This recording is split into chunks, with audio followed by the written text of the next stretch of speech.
ಎಲ್ರಿಗೂ ನಮಸ್ಕಾರ. ಇವತ್ತು ಮುದ್ದು ಸೊಸೆ ಸೀರಿಯಲ್ನಲ್ಲಿ ಭದ್ರೇಗೌಡ ಕ್ವಾಟ್ಲೆ ಹತ್ರ ಹೇಳ್ತಾ ಇದ್ದಾನೆ, ರಾತ್ರಿ ಸುಭಾಷನ್ ಜೊತೆ ಮಾತಾಡಿದ್ನ.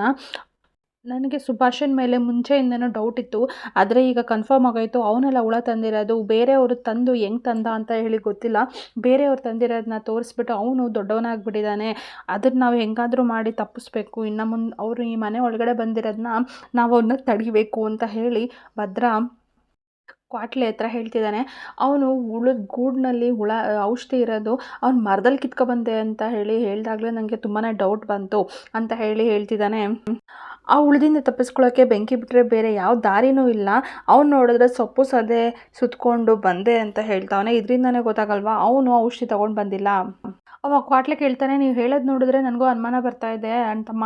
ಹಾಗಾದರೆ ಔಷಧಿ ಯಾರು ತಂದುಕೊಟ್ಟಿರ್ಬೋದು ಅವನಿಗೆ ಅಂತ ಕೇಳ್ತಾನೆ. ಆವಾಗ ಭದ್ರಾ ಹೇಳ್ತಾನೆ, ಅದು ತಂದುಕೊಟ್ಟಿರೋದಲ್ಲ, ಹಿಂದೆಯಿಂದ ವಿದ್ಯನ್ಗೆ ತಲೆ ಮೇಲೆ ಒಡೆದು ಅವನು ಎತ್ಕೊಬಂದಿರೋದು. ಹೌದು ಕಣ್ಲ, ವಿದ್ಯೆನೇ ತೊಗೊಂಬಂದಿರೋದು ಔಷಧಿನ. ಅವಳು ಬರ್ತಾ ಇರಬೇಕಾದ್ರೆ ಹಿಂದೆಯಿಂದ ತಲೆಗೊಡ್ದು ಅವಳಿಗೆ ಮೋಸ ಮಾಡಿ ಕದ್ಕೊಂಡು ಬಂದು ಎಲ್ಲರಿಗೂ ಬಿಲ್ಡಪ್ ಕೊಡ್ತಾ ಇದ್ದಾನೆ, ತಾನೇ ತೊಗೊಬಂದಿರೋದು ಅಂತ ಹೇಳಿ ಭದ್ರಾ ಹೇಳ್ತಾನೆ. ಅದಕ್ಕೆ ಕ್ವಾಟ್ಲೆ ಹೇಳ್ತಾನೆ, ಅವನೇನು ಮನುಷ್ಯನ, ಎಷ್ಟು ದೊಡ್ಡ ಸುಳ್ಳು ಹೇಳಿ ಎಲ್ಲರಿಗೂ ಹೆಂಗೆ ಮೋಸ ಮಾಡೋದು ನೋಡು ಅಂತ ಹೇಳಿ ಕ್ವಾಟ್ಲೆಗೂ ಕೋಪ ಬಂದಿದೆ. ಅದಕ್ಕೆ ನಡಿ, ಎಲ್ಲರ ಮುಂದೆ ನಡಿ ಅಂತ ಹೇಳಿ ಕ್ವಾಟ್ಲೆ ಹೇಳ್ತಾನೆ. ಅದಕ್ಕೆ ಭದ್ರಾ, ಅದನ್ನು ಹಂಗೆ ಹೇಳೋಕ್ಕಾಗಲ್ಲ, ನಾವು ಸಾಕ್ಷಿ ಇಲ್ಲದೆ ನಾವೇನು ಮಾತಾಡೋಕ್ಕಾಗಲ್ಲ ಇವಾಗ ಅಂತ ಹೇಳಿ ಸಮಾಧಾನ ಮಾಡ್ತಾನೆ. ಸಾಕ್ಷಿ ತೊಗೊಂಡು ಬಂದು ಮಾತಾಡೋಣ ಅಂತ ಹೇಳ್ತಾರೆ. ಇನ್ನು ವಿನಂತಿ ಬಟ್ಟೆ ಹಾಕ್ಕೊಳ್ತಾ ಇರೋದನ್ನ, ತಲೆ ಒರೆಸ್ಕೊಳ್ತಾ ಇರೋದನ್ನ ಬಗ್ಗಿ ನೋಡ್ತಿರ್ತಾನೆ. ಅಷ್ಟರಲ್ಲಿ ವಿನಂತಿ ನೋಡ್ಬಿಟ್ಟು ಸುಭಾಷನ್ಗೆ, ನೀನೇನು ಮಾಡ್ತಿದ್ಯಾ ಇಲ್ಲಿ ಅಂತ ಕೇಳ್ತಾಳೆ. ಅದು ವಿನಂತಿ ಟವಲ್ ಕೇಳ್ತಿದ್ದಲ್ಲ, ಯಾರೂ ಇರಲಿಲ್ಲ, ಅದಕ್ಕೆ ನಾನೇ ಕೊಡೋಣ ಅಂತ ಬಂದೆ ಅಂತ ಹೇಳಿಬಿಡ್ತಾನೆ. ಅವಾಗ ಹಾಗಾದರೆ ಟವಲ್ ಕೊಟ್ಟಿದ್ದು ನೀನೇನಾ ಅಂತ ವಿನಂತಿ ಕೇಳಿದಾಗ ಹೌದು ಅಂತ ಹೇಳ್ತಾನೆ. ಇನ್ನು ಅವಳ ಸೌಂದರ್ಯದ ಬಗ್ಗೆ ಪುಸಲಾಯಿಸ್ಕೊಂಡು ಮಾತಾಡ್ತಿದ್ದಾನೆ. ಅವಳನ್ನ ಒರೆಸ್ಕೊಳ್ಳೋಕ್ಕೆ, ಅವಳ ಮನಸ್ಸು ಒರೆಸ್ಕೊಳ್ಳೋಕ್ಕೋಸ್ಕರ ಅವನು ಮಾತಾಡ್ತಿದ್ದಾನೆ. ಇನ್ನು ವಿನಂತಿಗೆ, ನಿನ್ನಂಥ ಸುಂದರಿ ಬೇರೆ ಯಾರೂ ಇಲ್ಲ, ನೀನು ತುಂಬ ಚೆನ್ನಾಗಿದ್ಯಾ, ಯಾಕೆ ನಿನ್ನ ಇಷ್ಟು ದಿನ ನೋಡಲಿಲ್ಲ ಅಂತ ನಂಗೆ ತುಂಬ ಬೇಜಾರಾಗ್ತಾ ಇದೆ ಅಂತ ಹೇಳ್ತಾಳೆ. ಅದಕ್ಕೆ, ಈಗ ನೀನು ಬೇರೆ ಹುಡುಗಿನ ಮದುವೆ ಆಗ್ತಿದ್ಯಲ್ಲ ಮಾವ, ಈಗ ಯಾಕೆ ಇವಾಗ ಇಲ್ಲಿಗೆ ಬಂದೆ ಅಂತ ಕೇಳಿದ್ದಕ್ಕೆ, ನಿನ್ನ ಕಂಡ್ರೆ ನನಗೆ ತುಂಬ ಇಷ್ಟ, ಐ ಲವ್ ಯು ಅಂತ ಹೇಳಿ ಪೂಸಿ ಹೊಡಿತಾನೆ. ಅದಕ್ಕೆ ವಿನಂತಿ ಇವನ್ನ ಸರಿಯಾಗಿ ಬಲೆಗೆ ಹಾಕಬೇಕು ಅಂತ ಒಂದು ಗಾಳ ಹುಡುಕ್ತಿದ್ದಾಳೆ. ಸರಿ ಆಯಿತು ಮಾವ, ನಾಳೆ ಯಾರೂ ಇರೋದಿಲ್ಲ, ಇನ್ನು ನಾಳೆ ಬಾ, ನೀನು ಹೇಳ್ದಂಗೆ ಕೇಳ್ತೀನಿ ಅಂತ ಆ ಸುಭಾಷನ್ನ ಕಳಿಸ್ತಾಳೆ. ಇನ್ನು ರೂಮಿಂದ ಆಚೆ ಬಂದ ತಕ್ಷಣ ಈಶ್ವರಿ ಸಿಗ್ತಾಳೆ. ಏನಿಲ್ಲ, ನೀನು ಅವನ ಜೊತೆ ಪಾರ್ಟಿ ಮಾಡ್ತಿದ್ಯಾ, ಮುಂಚೆನೇ ಹೇಳಿಲ್ವಾ ನಿನ್ನ ಮದುವೆ ಆಗೋ ಹುಡುಗಿ ಎಣ್ಣೆ ಕಡಿಮೆ ಮಾಡು ಅಂತ ಕೇಳ್ತಾಳೆ. ಇಲ್ಲ, ಅದು ಭದ್ರನೇ ಕೂಗಿದ, ಅದಕ್ಕೋಸ್ಕರ ಅವನ ಜೊತೆ ಸ್ವಲ್ಪ ಪಾರ್ಟಿ ಮಾಡೋಕ್ಕೆ ಹೋಗಿದ್ದೆ ಅಂತ ಹೇಳ್ತಾಳೆ. ಹಾಗಾದರೆ ಅವನ ಹತ್ರ ಏನಾದರೂ ಸಿಗ್ಗಿ ಹಾಕೋಬಿಟ್ಯಾ, ಜಾಸ್ತಿ ಮಾತಾಡಿ ಅಂತ ವಿಚಾರಿಸ್ತಾಳೆ ಈಶ್ವರಿ. ಅದಕ್ಕೆ, ಇಲ್ಲ ಕಣವ, ನಾನು ಹುಷಾರಾಗೇ ಇದ್ದೀನಿ, ನೀನು ತಲೆ ಕೆಡಿಸ್ಕೋಬೇಡ ಅಂತ ಹೇಳ್ತಾನೆ. ಮದುವೆ ಆಗೋವರೆಗೂ ಹೆಂಗಾದರೂ ಸರಿ ನೀನು ಹುಷಾರಾಗಿಡು, ಹೆಣ್ಣು ಹೆಂಡ ಇವೆರಡರಿಂದನೂ ನೀನು ದೂರ ಇರಲೇಬೇಕು ಅಂತ ಈಶ್ವರಿ ಮಗನಿಗೆ ಸಜೆಷನ್ ಕೊಡ್ತಿದ್ದಾಳೆ.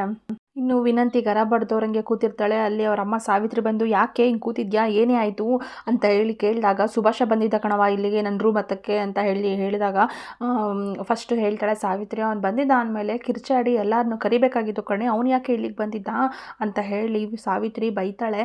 ಆವಾಗ ಅವ್ನು ಆಡಿದ ಮಾತುಗಳನ್ನೆಲ್ಲ, ಟವಲ್ ಕೊಟ್ಟಿದ್ದು, ಅವ್ನು ನನ್ನ ಮೇಲೆ ಇಷ್ಟಪಡ್ತಾ ಇದ್ದೀನಿ ಅಂತ ಹೇಳಿದ್ದು ಎಲ್ಲನೂ ವಿನಂತಿ ಸಾವಿತ್ರಿ ಹತ್ರ ಹೇಳಿಬಿಡ್ತಾಳೆ.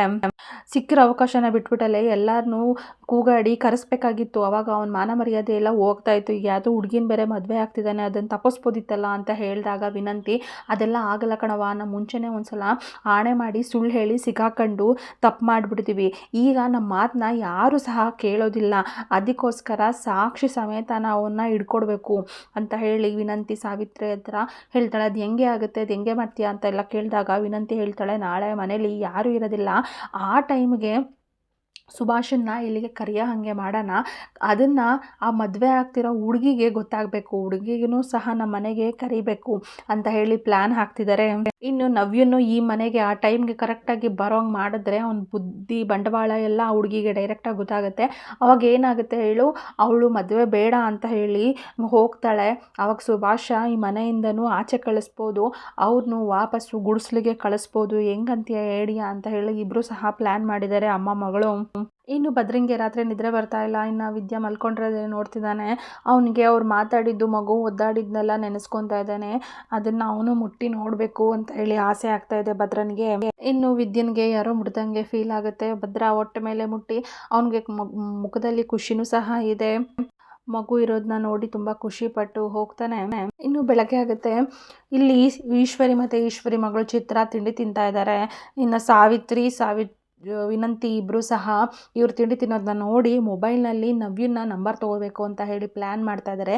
ಇವ್ರು ಹೆಂಗೂ ತಿಂಡಿ ತಿಂತಾ ಇದ್ದಾರಲ್ವ, ಇನ್ನು 10 ನಿಮಿಷ ಎದ್ದೊಳೋದಿಲ್ಲ. ಅಷ್ಟರಲ್ಲಿ ಹೆಂಗಾದರೂ ಮಾಡಿ ಅವ್ನ ಮೊಬೈಲಲ್ಲಿರೋದು ನಂಬರ್ನ ತೊಗೋಬೇಕು ಅಂತ ಹೇಳಿ ಪ್ಲ್ಯಾನ್ ಮಾಡ್ತಾರೆ, ನವ್ಯನ ನಂಬರ್ನ. ಇನ್ನು ಇವಳು ಈಶ್ವರಿ ಹೇಳ್ತಾಳೆ, ನಾನು ಮೊಬೈಲಲ್ಲಿ ಇಟ್ಬಿಟ್ಟೆ ಅಂತ ಹೇಳಿ ಕೇಳ್ತಾಳೆ. ಅವಾಗ ಚಾರ್ಜ್ಗೆ ಹಾಕಿದ್ಯಲ್ಲವ ಅಂತ ಹೇಳಿ ಚಿತ್ರ ಹೇಳ್ತಾಳೆ, ಇನ್ನು ಸರಿ ಇದೆ, ಒಳ್ಳೆ ಸಮಯ ಕಣವ, ನಾವು ಹೋಗ್ಬಿಟ್ಟು ಅವಳ ನಂಬರ್ನ ತೊಗೊಳ್ಳೋಣ ಅಂತ ಹೇಳಿ ವಿನಂತಿ ಹೋಗ್ತಾ ಇದ್ದಾರೆ ಅವ್ರ ರೂಮ್ ಹತ್ರಕ್ಕೆ. ಇನ್ನು ಮೊಬೈಲ್ನಲ್ಲಿ ಪಾಸ್ವರ್ಡ್ ಹಾಕಿರ್ತಾಳೆ ಈಶ್ವರಿ, ಅದನ್ನು ಓಪನ್ ಮಾಡೋದಕ್ಕೆ ಇವರಿಬ್ಬರು ಸರ್ಕಸ್ ಹೊಡಿತಾ ಇದ್ದಾರೆ. ಆವಾಗ ವಿನಂತಿಗೆ ಗೊತ್ತಾಗಲ್ಲ ಪಾಸ್ವರ್ಡ್ ಏನು ಅಂತ ಹೇಳಿ. ಸಾವಿತ್ರಿ ಹೇಳ್ತಾಳೆ, ಅವ್ನ ಮಗಂದು ಬರ್ತಡೇದು ಹಾಕೆ ಅಂತ ಹೇಳಿ. ಅವ್ನ ಮಗನ ಬರ್ತಡೇ ನನಗೆಲ್ಲವ ನೆನಪೈತೆ ಅಂತ ನೆನೆಸ್ಕೊಂಡು ಹಾಕೆ ಅಂತ ಹೇಳಿ ಹೇಳ್ತಾಳೆ. ಆ ಮಗನ ಬರ್ತಡೇದು ಹಾಕಿದ್ರೂ ಓಪನ್ ಆಗಲ್ಲ. ಇನ್ನು ಸರಿ ಆಯಿತು, ಮಗನ ಮೇಲೆ ಆಸೆ ಇಲ್ಲ ಅಂದರೆ ಸರಿ, ಗಂಡನ ಬಿಟ್ಟು ಬಂದವಳಲ್ಲ ಮಗಳು, ಅವಳದಾದ್ರೂ ಹಾಕು ಅಂತ ಹೇಳಿ ಹೇಳ್ತಾರೆ. ಅವಳದು ಹಾಕಿದ್ರೂ ಓಪನ್ ಆಗೋದಿಲ್ಲ. ಯಾವುದೇ ಪಾಸ್ವರ್ಡ್ ಹಾಕಿದ್ರೂ ಓಪನ್ ಆಗೋದೇ ಇಲ್ಲ. ಅದಾದಮೇಲೆ ಸರಿ ಕಣವ, ಇವಾಗ ಇದೆಲ್ಲ ಮಾಡೋದು ಬೇಡ, ಸಿಮ್ ಕಾರ್ಡ್ನ ತೆಗೆದು ನಿನ್ನ ಮೊಬೈಲ್ಗೆ ಹಾಕೊಂಡ್ರೆ ಎಲ್ಲ ಬಂದ್ಬಿಡುತ್ತೆ ಅಂತ. ಅದು ಹೆಂಗೆ ಅಂತ ಹೇಳಿದಾಗ, ನಾನು ನೋಡಿದ್ದೀನಿ ಅತ್ತೆ ಎಲ್ಲ ಸಿಮ್ ಕಾರ್ಡ್ನೆಲ್ಲನೂ ಮೊಬೈಲ್ ನಂಬರ್ನೆಲ್ಲ ಸಿಮ್ ಕಾರ್ಡ್ನಲ್ಲೇ ಇಟ್ಕೊಂಡಿರ್ತಾರೆ ಅಂತ ಹೇಳಿ ಹಾಕ್ತಾರೆ. ಆವಾಗ ವಿನಂತಿ ಸಾವಿತ್ರಿ ಮೊಬೈಲ್ಗೆ ಸಿಮ್ನ ಎಕ್ಸ್ಚೇಂಜ್ ಮಾಡಿಬಿಟ್ಟು ಅವಳ ನಂಬರ್ನ ತೊಗೊತಾರೆ. ಇಲ್ಲಿಗೆ ಇವತ್ತಿನ ಸಂಚಿಕೆ ಮುಕ್ತಾಯವಾಗಿದೆ.